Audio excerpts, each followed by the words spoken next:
we are going to move on to an entirely new different chapter, arithmetic progression. What is arithmetic progression and where we are using it? See, things follow a sequence.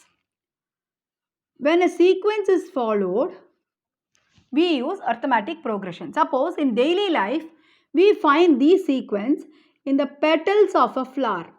Petals of a flower, we find the sequence because the petals are arranged in such a way they are forming a sequence. Similarly, honeycomb, holes of a honeycomb, they also follow a certain pattern. The holes in a honeycomb, they follow a certain pattern, that is the sequence. Similarly, grains in a maize. Grains in a maize. See, maize will be like this. The grains will be formed like this and they follow a certain pattern. So, grains in a maize, these all follow a certain pattern. So, for this pattern, this is the set of pattern like the grains in a maize. Similarly, flower, in a flower, the petals will be formed in a sequence like this.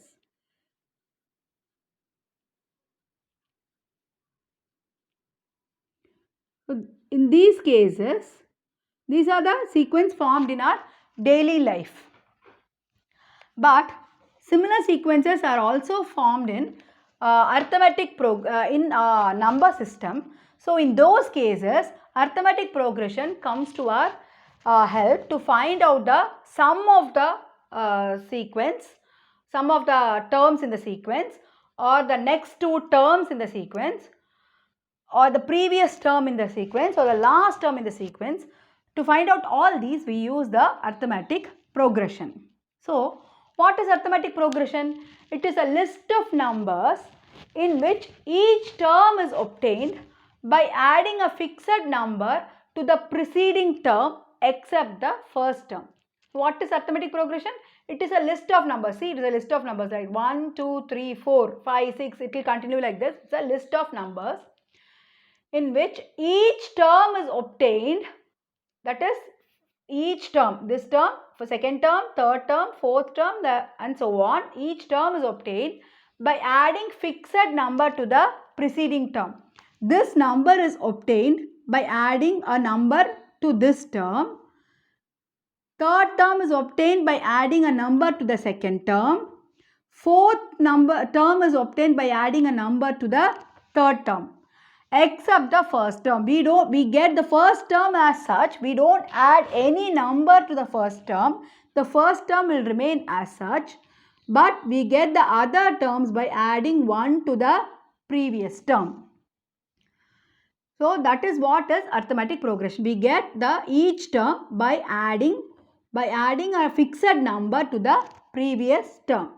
So, let's take this example. 1, 2, 3, 4. First term is 1. Let's have 1 as such. Well, how we obtain the second term? 1 plus 1 is 2. So, previous term of 2 is 1. So, previous term of 2 is 1. We are adding to this 1. So, 1 plus 1 we get 2. Again, how to get 3? 2 plus 1 we get 3. Previous term of 3 is 2. What is the previous term of 3? That is 2. 2, when we add this 1 is the fixed number we are adding. So, when we add 2 and 1, we get 3. Similarly, 3 plus 1 is equal to 4. What is the previous term of 4? That is 3. When we add 3 to the previous term, that is, when we add 1 to this 3, we get 4. What will be the next term? 4 plus 1 is equal to 5. Here the common fixed number is 1. The fixed number is 1. So, 4 plus 1 we get 5. When we add 1 to the previous number 4, we get the next number 5. Similarly, 5 plus 1 is equal to 6 and the sequence continues. So, here the fixed number is 1. In this sequence, the fixed number is 1.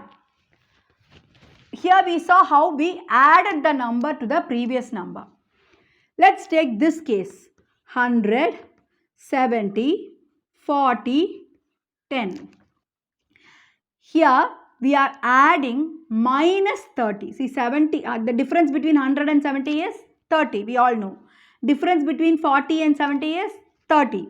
Difference between 10 and 40 is, 10 and 40 is 30.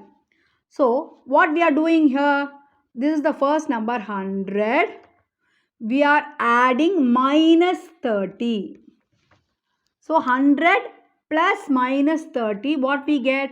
100 plus minus 30 is nothing but 100 minus 30, that is equal to 70. We get the second term.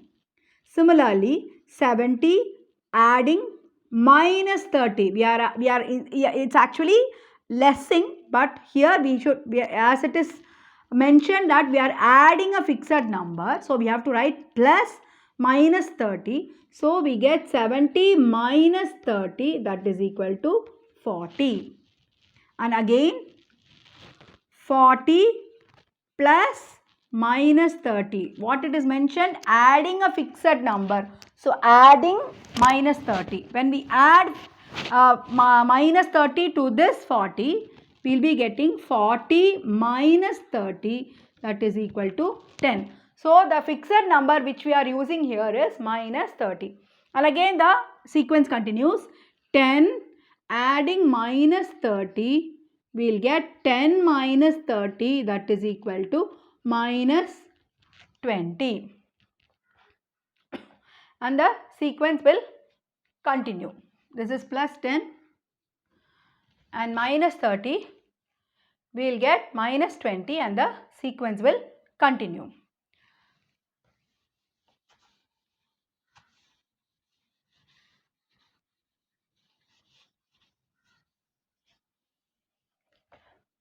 Now we will see one more example.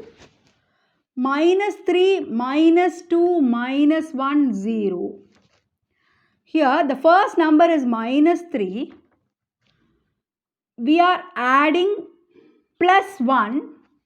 So what is minus 3 plus 1? We get minus 2. So minus 3 plus 1 is equal to minus 2. Minus 2 plus 1. What is minus 2 plus 1? Minus 2 plus 1 is minus 1. So we get the third term. Minus 1 plus 1 is 0. When we are adding plus 1 to the first term, we get minus 2. When we add plus 1 to the second term, we get minus 1. And when we add plus 1 to the third number, we get 0.